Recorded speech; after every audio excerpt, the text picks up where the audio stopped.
Եկեք ուրեմն այս դասին սովորենք layer 2 coin-երը, altcoin-ները ինչ են, ինչի համար են օգտագործվում ու ինչի համար է կարևոր ընդհանուր էկոսիստեմայի համար։ Տեսեք, layer 2 coin-ները օգնում են արագացնեն, ինչպես նաև էժանացնեն գործարքների եւ քանակը եւ արժեքը։ Օրինակ, որոնք են, հա, կարող լինի Matic, Arbitrum, Optimism ու լիքը այլ տարբերակներ կան, իրանք իրականում օգնում են, որ blockchain, օրինակ Ethereum-ը, կարող լինի Cardano, կարող լինի любой ինչ-որ բան, որը որ աշխատում են այս layer 2 coin-ները,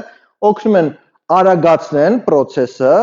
ու օգնում են նաև էժանացնեն, որովհետև Ethereum-ով երբ որ շատ է ծանրաբեռնված լինում, օրինակ գործարքների քանակը կարա մինչև $50-100 էլ մի հատ գործարքը, որը որ gas է կոչվում, հա,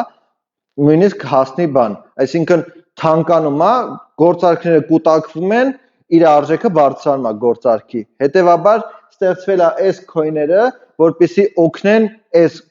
ամենը մի քիչ թեթևանը։ Պատկերացրեք sense, ոնց որ սա լինի Ethereum-ը, հա, մայրուղի է, մի հատ գնացող կա, մի հատ եկող կա։ Այս պարագայում իրանք օգնում են, որ այդ մայրուղին պատկերացրեք Դուբայի մայրուղին, չէ՞։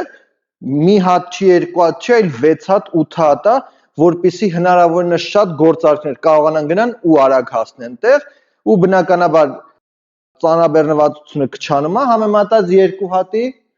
սա զուտ օրինակ է, հա, ես հստակ չեմ կարող ասել ոնց է աշխատում եւ այլն, որովհետեւ ես ինքս տեխնիկական մարդ չեմ, բայց առնվազն այս մակարդակով գիտակցում ու հասկանում եմ, որ այս coin-ները, այս altcoin-ները նպաստում են, որ ավելի արագանա, Ethereum-նա, Cardano-նա, Solana-նա, մի խոսքով, բոլոր այդ blockchain-ները, հիմնական blockchain-ները, որպեսզի արագ ու էժան լինի։ Այդքանը։